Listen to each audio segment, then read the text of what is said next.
नमस्ते दोस्तों, अनुविता चैनल में आप सभी का फिर एक बार स्वागत। इसके पहले हम लोगों ने संज्ञा के बारे में पढ़ा था। आज हम पढ़ेंगे सर्वनाम के बारे में। संज्ञा की व्याख्या मैंने ये बताई थी कि किसी भी व्यक्ति, किसी भी वस्तु, किसी भी प्राणी या किसी भी स्थान के नाम को संज्ञा कहते हैं। आज हम देखते हैं सर्वनाम क्या है। सर्वनाम जो है दो शब्दों के मेल से बना है, सर्व और नाम। सर्व का अर्थ है सभी, नाम का अर्थ है नाम, यानी सभी नामों के लिए जिस शब्द का हम प्रयोग करते हैं उसे हम कहते हैं सर्वनाम। संज्ञा में अक्सर ऐसा होता है कि अगर मैंने कोई वाक्य बनाया और मैंने उसमें कहा राम विद्यालय जाता है, राम अच्छा लड़का है, राम अच्छे काम करता है, तो मुझे बार बार राम का नाम लेना पड़ रहा है।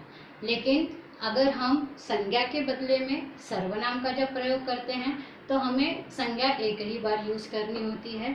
जैसे राम विद्यालय जाता है, वह अच्छी पढ़ाई करता है, वह अच्छा लड़का है, अर्थात बार बार संज्ञा न यूज़ करके हम उसकी जगह पर सर्वनाम का प्रयोग कर रहे हैं। एक उदाहरण मैं यहाँ पर आपको बताती हूँ।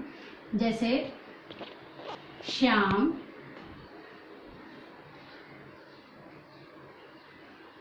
अच्छा है, श्याम गांव गया है,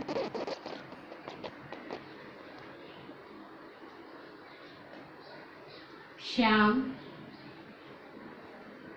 सुबह जल्दी उठता है,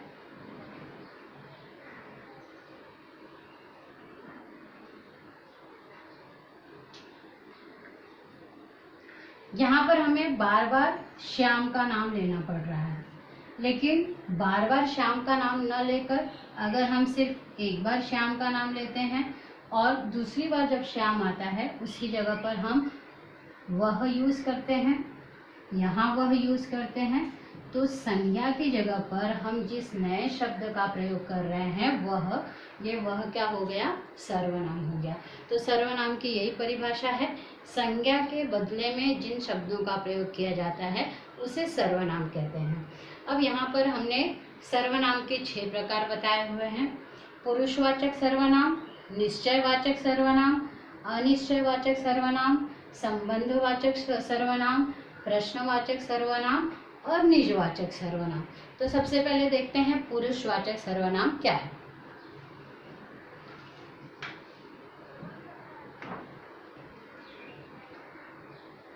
पुरुषवाचक सर्वनाम को 3 भागों में हम विभाजित करते हैं। इसमें है पहला उत्तम पुरुष, दूसरा है मध्यम पुरुष,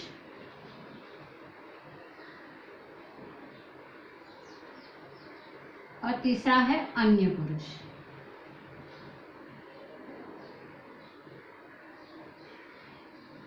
पुरुषवाचक सर्वनाम का उपयोग हम ज्यादातर आपसी बातचीत करने के लिए करते हैं।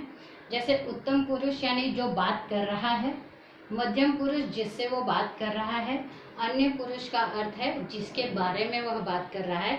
अगर समझो मैं उत्तम पुरुष हूँ तो मैं मेरे लिए मैं, मेरा, मेरे इस तरह के शब्दों का प्रयोग करूंगी।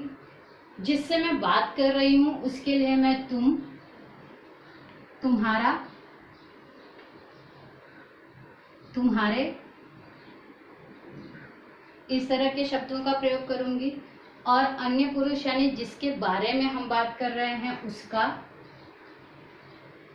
उसकी इस तरह के शब्दों का प्रयोग करेंगे। तो इस तरह से पुरुषवाचक सर्वनाम में मैं, मेरा, मेरे, उसका, उसकी, तुम्हारा, तुम्हारे इस तरह के शब्दों का प्रयोग होता है। अब हम चलते हैं निश्चयवाचक सर्वनाम में। निश्चयवाचक सर्वनाम किसी निश्चित वस्तु के लिए उपयोग किया जाता है। जैसे मैंने यहाँ पर एक एग्जाम्पल दिया, यह मेरी पुस्तक है। तो यहाँ पर निश्चित है कि यह मेरी ही पुस्तक है। तो यह जो हमने यहाँ पर यूज़ किया है वो पुस्तक के लिए और वो मेरी ही पुस्तक है, किसी निश्चित वस्तु के लिए यूज किया गया है, इसीलिए यहाँ पर यह निश्चयवाचक। अगर हम किसी निश्चित वस्तु के लिए या निश्चित चीज के लिए हम अगर किसी सर्वनाम का उपयोग कर रहे हैं तो वो निश्चयवाचक सर्वनाम होगा। उसी के साथ में अनिश्चयवाचक सर्वनाम। अनिश्चयवाचक किसी भी अनिश्चित वस्तु के लिए उपयोग किया जाता है। किसी भी व्यक्ति के लिए भी वो उपयोग में आ सकता है, किसी वस्तु के लिए। जैसे अगर मैंने यहाँ पर एक एग्जाम्पल दिया आपको, स्टॉप किया। अनिश्चयवाचक सर्वनाम अनिश्चितता के लिए उपयोग में लाया जाता है। जैसे यहाँ पर मैं एक एग्जाम्पल देती हूँ कि दरवाजे पर कोई है।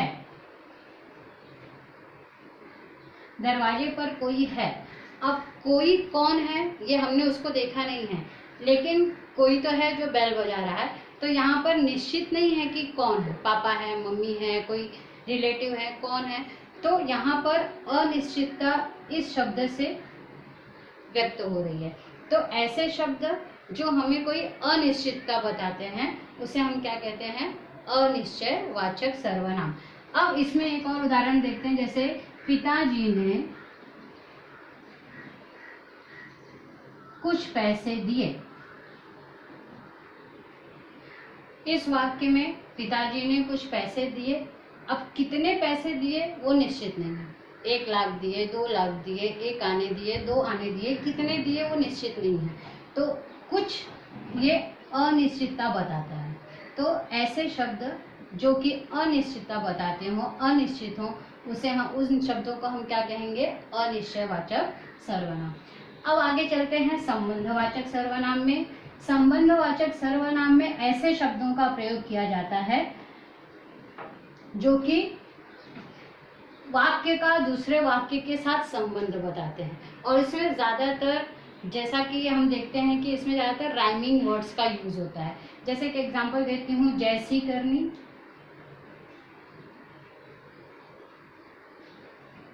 वैसी भरनी। अगर हमें इसमें सर्वनाम बताना है तो जैसी और वैसी। यहाँ पर आप देख रहे हैं कि ये राइमिंग वर्ड्स का भी काम कर रहे हैं ऐसे शब्द। अगर हम इसमें से वैसी नहीं लिखते हैं या ये वाक्य नहीं लिखते हैं तो ये हमारा वाक्य कंप्लीट नहीं हो रहा है। तो 2 वाक्यों का संबंध बताने के लिए जिन शब्दों का प्रयोग किया जाता है उसे संबंधवाचक सर्वनाम कहेंगे। वैसे ही जैसा बोओगे,